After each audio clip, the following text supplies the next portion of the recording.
Hi, I'm Charles. I'm Arthur Law.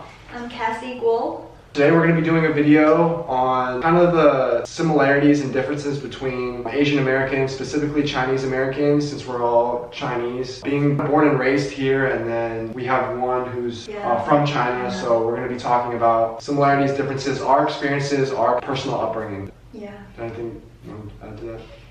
No? Pretty good. Pretty good. All right.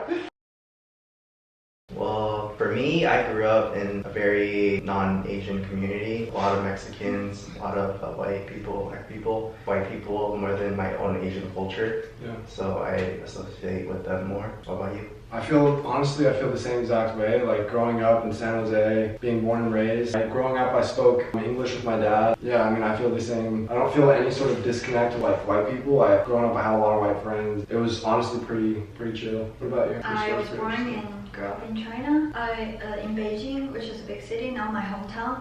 Even though I'm from Yangzhou, which is kind of like a small and historic city, but growing up and growing up in a big city makes me kind of more open than grow up in a small city. So yeah. Yeah, so for me, I feel like I do feel a disconnection between like Asian Americans and people who are just who come from China, or like from any other Asian country. I feel like it's really hard to communicate with them, especially when you see them talking in their own language. And it's hard to just go up to them and be like, hey, in English, just because you don't speak Chinese at all? I don't speak Chinese at all. Dang, okay. Yeah, so just English? Just English. Dang, you can't even understand it? No, I can't even understand it. So that's pretty it's rough. very hard for me to connect something with you guys in order for me to be open. So I just. You had a really interesting point about how do we guys view, how do you view Asian Americans? Yeah, in the beginning, when I first came here, I was like, when did you come here? 2016 for school. I mean, before that I visited San Francisco and so you learned English in China? Yeah, I started to learn English at the second year of my elementary school. Wow. Yeah, even though I've learned English for I think almost 15 years, maybe whatever.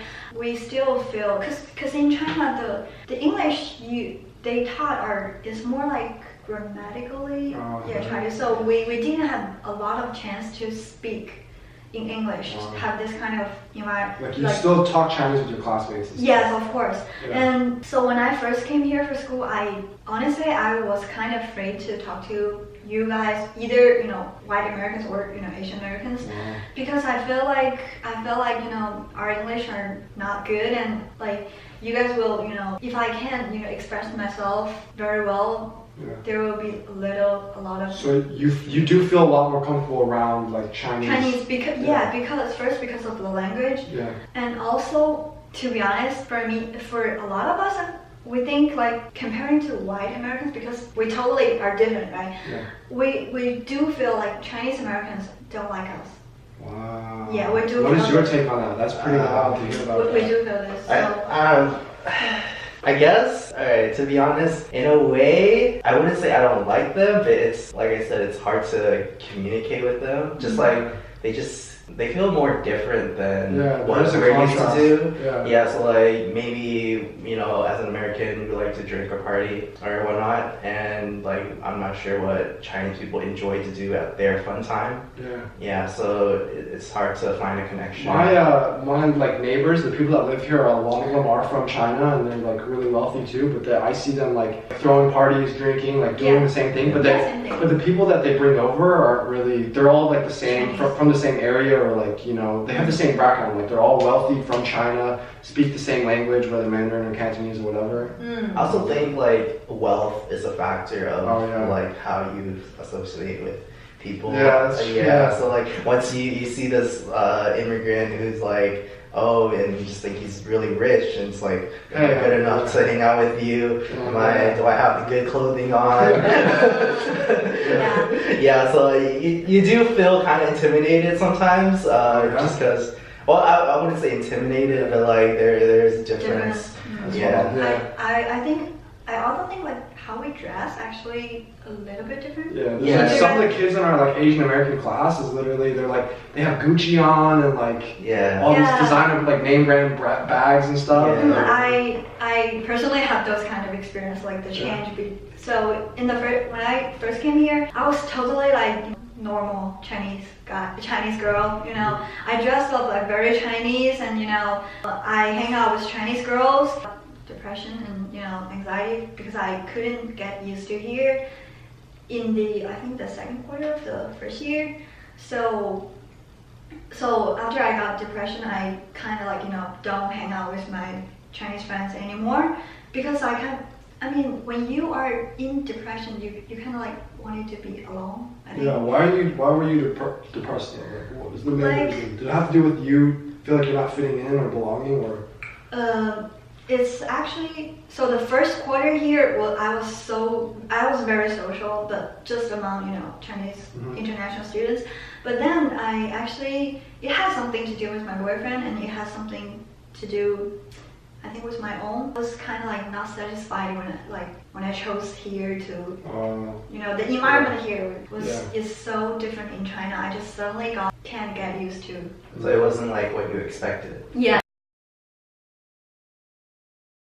Public transportation. So in China, car is in some way luxury goods. So you don't need to have it.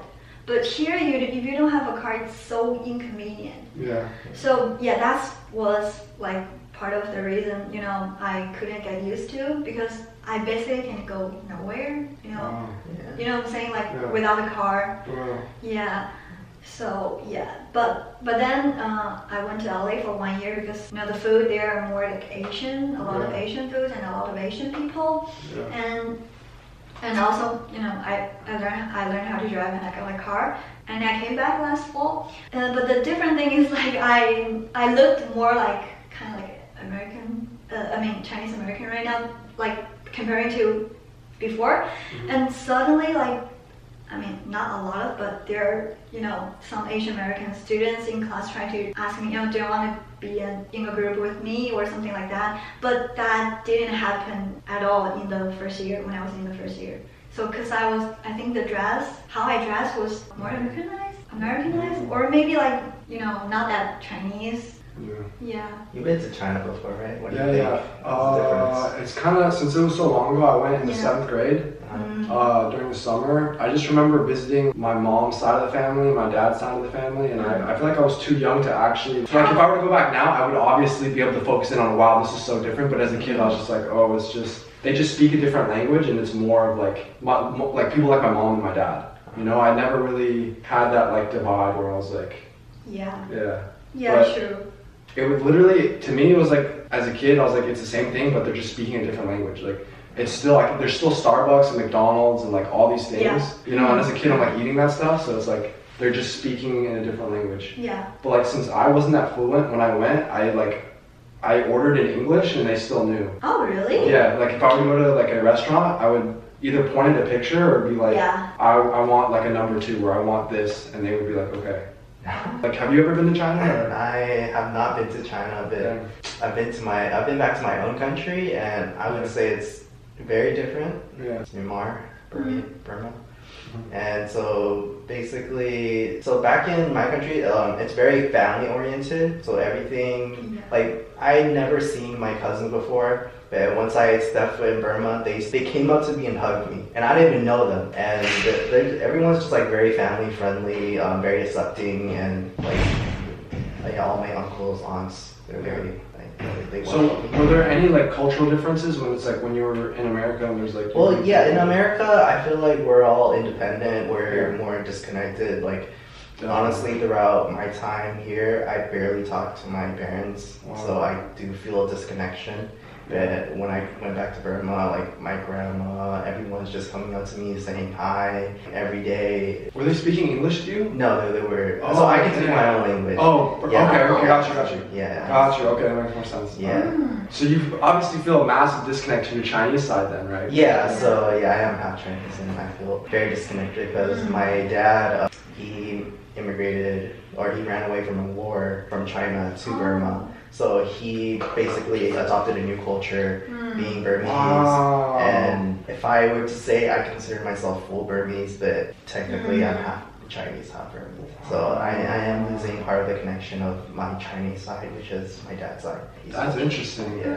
That's crazy. Yeah, I think that's related to like in lecture once we talked about like if you're kind of like Southeastern Asia, like how do you, and then came to America, like how do you recognize yourself, something like that.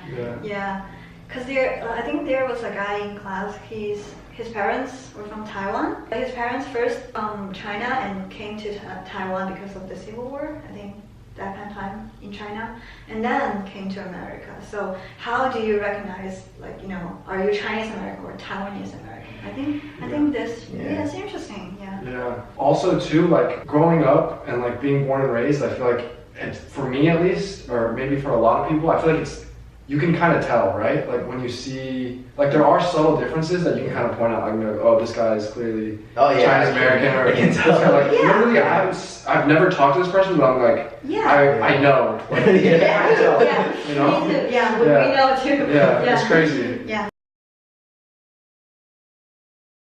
For you, do you feel more connected with the American side now that you feel more Americanized, or? Of course, I feel more connected with Chinese side, but I have to say that I getting more and more like connected to or used to American culture. Yeah. Think you'll fully change to an American culture later on, or? No, I don't think so. Because I don't think so. So now that you're here, do you consume more American media than Chinese media, or do you still kind of keep up with like what's going on in China, the news, all that kind of stuff? I'm kind of like both. Yeah. But of course I'm more comfortable with Chinese like language, right? Yeah. So for the social media, I'm obviously more connected to Chinese social media, but I kind of like care about both sides. Yeah. Because to be honest, I want to stay here, so I'm kind of like I have to like keep myself updated about both sides. Right. Yeah, the policies. I got something like that. It's Dang, what happened? I don't know. I think I rubbed it with my hands, which was pretty dirty. Oh no. I mean, I feel like I've kind of lost touch with my Chinese heritage, which is kind of sad. Because like, once my parents moved here, like my brother, he was born in China, and then he came here when he was 14. Wow. So for him, his experience is like, he's more Chinese, but now that he's been here since he's 14, he's like 30 or 31 now. So he's basically way more American too. Developed all the stuff here. So basically whitewashed too, just growing up here. I feel like I've lost touch with my roots just because of like, I've only been there once. My parents don't really teach me those cultural like things, so I don't know. Your parents didn't teach you any cultural? Yeah, like I can't read or write Chinese at all, and like. But you can understand what we said. Yeah. I can speaking and understanding. Are you thankful of that you are allowed to speak? Yeah. Honestly, I am. Like my parents were like, you're gonna grow up and you're gonna like regret not being able to like. Yeah, read so and write. same here. My parents like hardcore taught me how to speak the language, and every day at home I would only speak Burmese. Yeah. And so it did like take away from me being able to learn English. So I don't think my English is like that proficient. Yeah. But I'm still thankful that my parents like really taught me like that language, so I can really go back to Burma and like connect with the people. Family. Yeah, I feel like, to be honest, I feel like growing up if I grow up in a bilingual environment like you guys, I would be super grateful, because you just basically, when you're born, you know 2 languages. So I started to learn English from the 2nd year of my elementary school. And I can still, I still can't, speak fluent English, and I still have problems communicating with people. So I feel like that's great. Yeah, if you have 2 language environment. Yeah.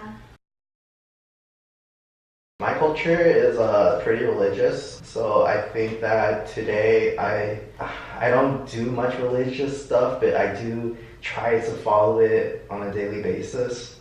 I think that's about it. But honestly, most of the culture that my mom taught me or I was supposed to do, I kind of just dropped it all. So I went to a international high school. Basically, what we do in international high school is just basically the same. They try to mimic exactly the same as American high school because we went to international high school. We are like kind of like designed to study abroad. During high school, I started to try to make myself know more about American culture because I know I'm gonna come over here, and I feel like it's new culture. It's like infusion. I'm not sure if I use the word right. It's like, to me, it's like still there's not an environment for us to speak or to communicate. Even though we have some foreign teachers, American teachers, but still like after I came here, I still feel a lot of a bit disconnected. Even though I tried to learn American culture in high school. Dang, that's tough. Yeah. I honestly can't imagine if I had to like integrate being born here, learning the language here, and then learning Chinese here, and then going to China and living there. If you were to switch the what you did, like if I were to go to China, but like I feel more comfortable speaking English than I do Chinese. I think especially studying is like the hardest part. Like, oh man. Do you find studying in English like a lot harder than studying in Chinese? Or I mean, of course it's harder than studying Chinese, but you know what? Actually study is not the hardest part. Speaking and the communication is the hardest part. Because since I've been learning English since the second year of my elementary school, so it's not fluent for me. It's like, and in high school we learn every subject in English. So from here, listening is not a big problem. Like studying is not a big problem. I mean, we got translations or everything, technology, online, Google. So that's not the hardest thing. The hardest thing is speaking. Yeah, definitely speaking. There's another interesting thing that like I remember watching this dude who was like born in I forget what country, but he used to think in that language. Like how we all have inner thoughts. Yeah. He would think in that language, and he realized he was like whitewashed and like assimilated in American culture completely. When his thoughts, his own voice started to be English. He's like, I don't talk to myself in that language anymore. It's all English.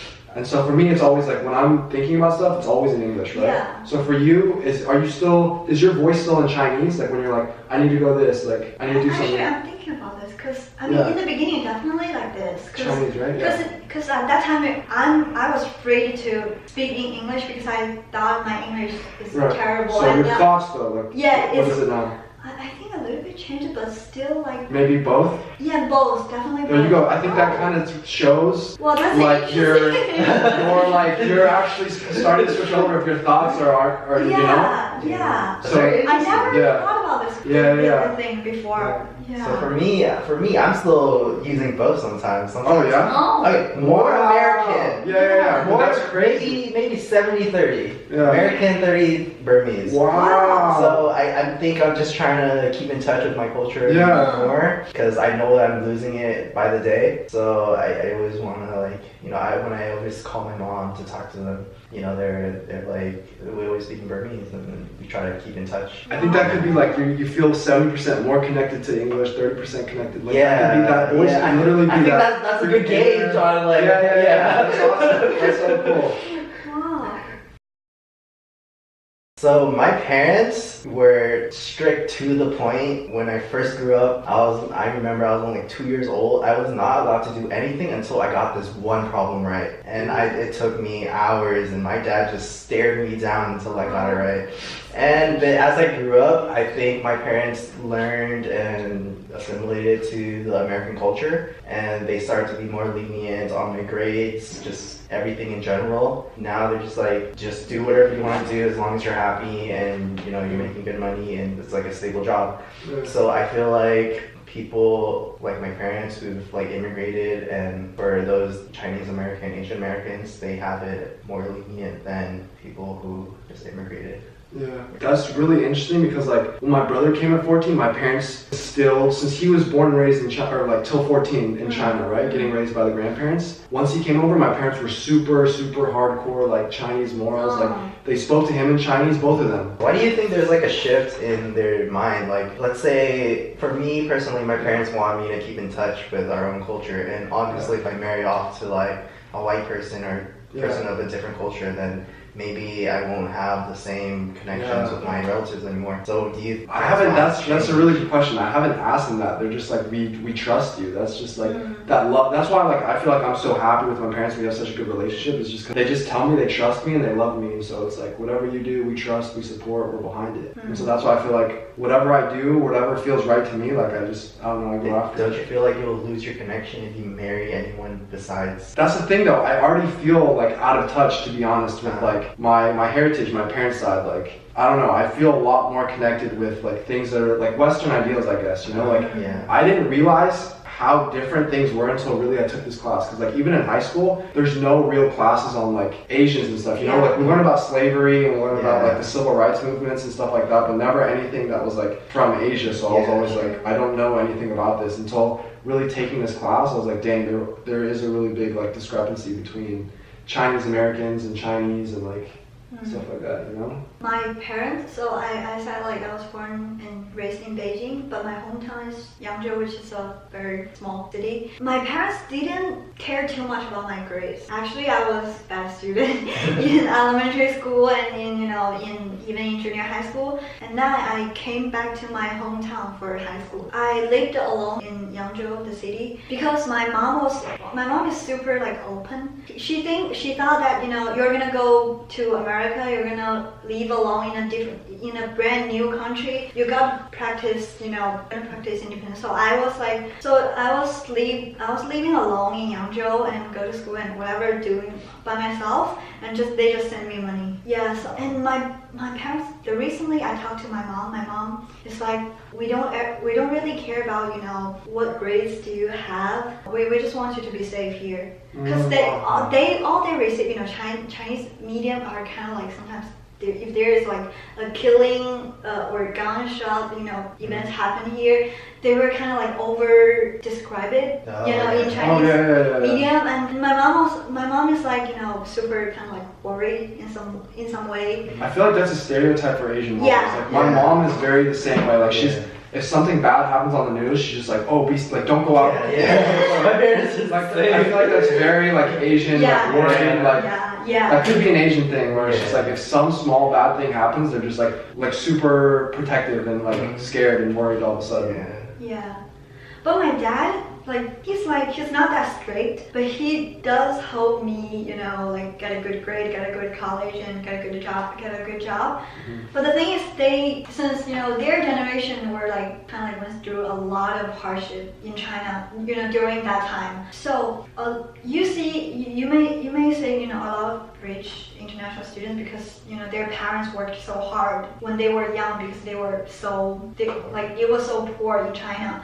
So my parents, my parents started business kind of like in the beginning. It was hard, and then kind of like they went through all of this hardship. They don't want us to go through all of the hardship, so they provide us as good as they can. We got we don't need to worry about money, we basically, and they just want you to study, basically. But my parents my dad are like that, but he's not super strict. So with me, so he's like, when he calls me, he's like, do you still have money? That kind of things. My mom asks me that sometimes. There is a discrepancy. There's a difference. I still think it's like the group that you guys are in. So whenever I see like a group of Chinese people, it's like a huge group, and you guys seem to all know each other somehow, and that it makes it so big. And I'm just one person. I'm like, I don't know how to go up to you, talk to you, or approach you. So it's very hard. Yeah. I feel like Chinese people too that immigrate here, I feel like they already have something to bond over. Yeah. Because they already have that, because there's probably a lot of fears and worries when you're coming from one country to another, And so I think having that connection already is like, it's like, I get what you mean. Yeah, so it's like, for me, I don't see another Asian dude who was born here and I'm like, yo, I'm connected with this guy, It's just kind of like, with like Chinese people immigrating here, they can share that, where it's like, we've been through the similar thing of like hardships of having to learn the language, worrying about if our English is good enough, right, and stuff like that. So yeah, definitely. Yeah. yeah. I think, like I said, I think there is tensions between us. Like I said, I feel, for me, in the beginning, I feel like, you guys don't want to try to avoid us as much as you can. Maybe, I mean, it's a prejudice or it's a misconception, but that's what we international students like see, Because in our opinions, we think you guys are trying to stay away from, Chinese, the identity, you know what I'm saying? Yeah. Yeah, because I think in media there are a lot of, bad things about, people from China, whatever, the tourists, those things, Yeah. In America, they're always trying to push the agenda of like, the whiter you are, kind of the better. The more Western you are, the better, right? So it's like, I feel that connection with like the media nowadays where I'm like, I love whatever they're pushing in front of the magazine cover, it's kind of telling you like, this is what's trending, what's hot, and that's kind of like brainwashing, So do you still think that Chinese has a bad connotation to it, or do you think it's changed over the years? I just think it's like a different standard, just different ideals. Well, I think it probably will get better in the future, as because I might know a little bit why like Western people or like a lot of Chinese Americans want to avoid their Chinese identity, or like I think one of the reasons because they see I mean from the like whatever magazines or from media, like tourists, they're not very well behaved. I think one of the reasons because China was poor and the education level was low. Even my parents, my dad was like not graduated from high school even. So they were poor. They were not much high level education. That makes them not behaved very well in some way. So I think it will get better as our generation, the millennials, grow up and more and more receive more and more education. I think that might change a little bit, the perception of you guys, see us, what I'm saying? I think a lot of it has to do with like how you grew up too, because when I think back to like my childhood, just like the TV shows that everyone would watch, right? The standard Cartoon Network, stuff like that, like American TV shows, that was something kids all watched, all tuned into, Saturday mornings, and then they'd come to school and like talk about that stuff. So that was something like bonding things that like you would do kind of as like if you were like hanging out here, and it's just like if you were in and you were like in and doing everything, like we'd all hang out, play tag, whatever, like stuff like that. For me, I feel like, well, I was born here, and I feel like I relate more with the American culture. So I didn't really have any drawbacks. I do think that in my elementary years and like my middle school, I was bullied. I was, because we were like the only Asians. So we had our little Asian group, and then everyone else was just like bullying on us, and so all the Asians were friends, and then everyone else were enemies. So I feel so in a way I do get why like Chinese immigrants would just try to stay together and stick together. So yeah, if they think that everyone around them is like an enemy, obviously they come together, they be friends more, and maybe that's why. That's how I can relate it. I loved hanging out with like different flavors, you know what I mean? Like growing up, I had a lot of white friends, a lot of Indian friends, Asian friends, even like I played a lot of basketball, so like black friends too, and it was like there was always something to bond over. Like if it was with a black dude, it was basketball. Like we weren't thinking about like, yo, like I'm an Asian guy and you're a black guy and we're friends. It was just like we played basketball and we had a good time. So it was never kind of like I never really feel like there was like you're Asian, I'm gonna try and stay away from you. I think that's the thing. Like if you can find something in common, exactly, you can definitely relate. I think that's the hardest part. Like we can't find a connection with Chinese people, or we just don't see it. Maybe there is a connection. There's a lot of different it's different media, it's different hobbies, different shows, like all these things that something to bond over. I just feel like it's different. And so they're different, or we just don't know it. Like sometimes we do have similar stuff, but like it's just we don't interact enough to know anything. I feel like I don't know why we don't interact with each other. Maybe like you said, you don't know us. You see us like stick together. Like seems like we don't want to reach out to other people, either white Americans or like Asian Americans. From us, we think like you guys don't want to hang out with us. So people have this not bias, not prejudice. It's like clicks. It's kind of like clicky. Misconception. misconceptions that we don't like each other. So this will, bring more and more, gap. Yeah. I've never felt like Chinese immigrants, I never felt like they disliked me though, like even when I'm like talking to them, they're very friendly. Yeah, they're very friendly. Yeah, they're like, I've never felt like, oh, they don't want to hang out. Like I haven't felt that vibe, but it's like, that's interesting to hear that like, yeah. That assumption that like, oh, we don't want to hang out with you guys. The thing is, in my personal opinion, I wouldn't necessarily approach a Chinese, but if a Chinese approached me, I'd be more than willing to help you and accept you. Yeah. So, really? I think both sides don't want to reach out because it's like both sides like, So somebody's got to take the first step, I guess. Yeah, so like, you can also put this, like, if it was the other way around, like, if we reached out to you. You love it. We definitely love to, because I feel like you're not liking us. Discriminating. Yeah. That's crazy to think about that. There's discrimination, dude. I think it's just like the first step that people have to make. Yeah. Wow. That's a huge takeaway, because both sides have the misconception about the other side. They don't like us, we're not going to get along, whatever. Wow. So I guess somebody's just gotta find. I think another thing too is finding something to bond over. If you have something in common, it's so easy to just get along. But that's the first step, I guess. This was actually my second class, but I did learn a few things more.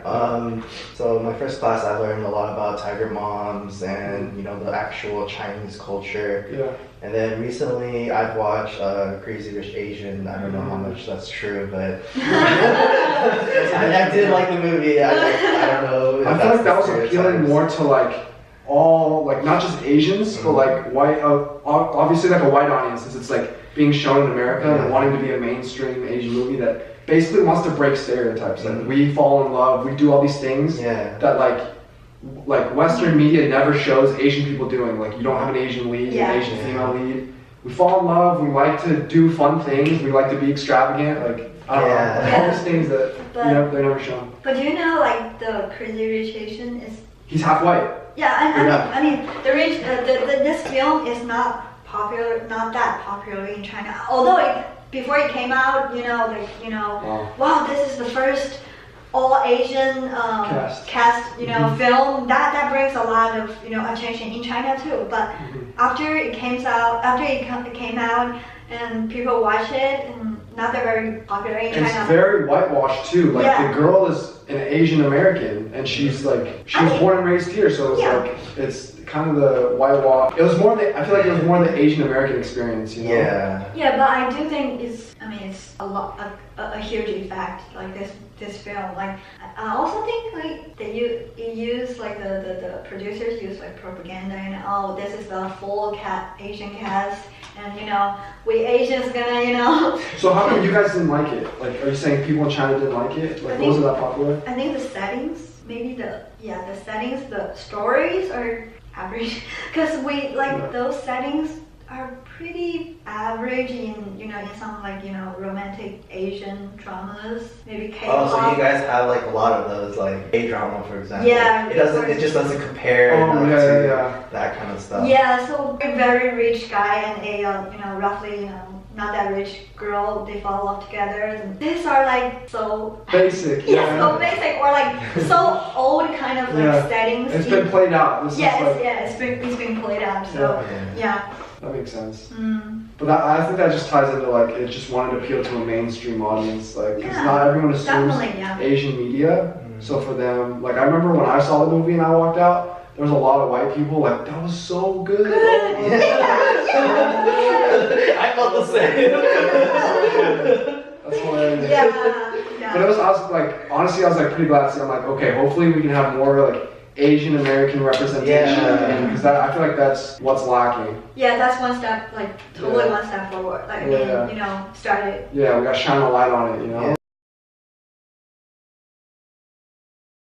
Now I'm taking this class and had, Cassidy's opinion on like other Chinese people. I feel like I should be going up to them, if I do have the chance, probably greet them, try to make friends. That way it's like a plus for both of us. I personally really hope, our video can, whoever watch our video can, know more about, the discrepancies, also the similarities between Chinese and Chinese American, and which I hopefully can, reduce the gap or reduce the misconceptions with us. From my view, I think the Chinese and Chinese Americans are kind of even the gap even more than Chinese and white people were because we definitely know we are different, right? You know what I'm saying? The gap seems more. Yeah. I think the reason for that is because Chinese Americans, at least the ones that I've been around, or just Asian Americans in general, they're so whitewashed. It's just it really is. They're basically white. I feel like I'm a white girl at heart. I love eating I don't know, and everything about it. Even when my parents want to go to an Asian restaurant, I'm I don't know if I want to go. Well, honestly, my parents never went to Asian restaurants. Oh yeah. They're Asian stuff we can cook at home. We're gonna go eat some hamburgers, pizzas, hot dogs. Wow, that's interesting. It's very whitewashed nowadays, so I feel like that gap is I agree. Yeah, and it's interesting that because since I have a Chinese American boyfriend, and his sister is super white, white inside. When we one time when we came out for shopping, where there were a lot of Chinese, and she said look at those Asians, look at those Asians. I was to be honest, I was aren't you Asian American too? I mean, she was with his friend, with her friend, but that's kind of made me feel a little. Well, I feel to be honest.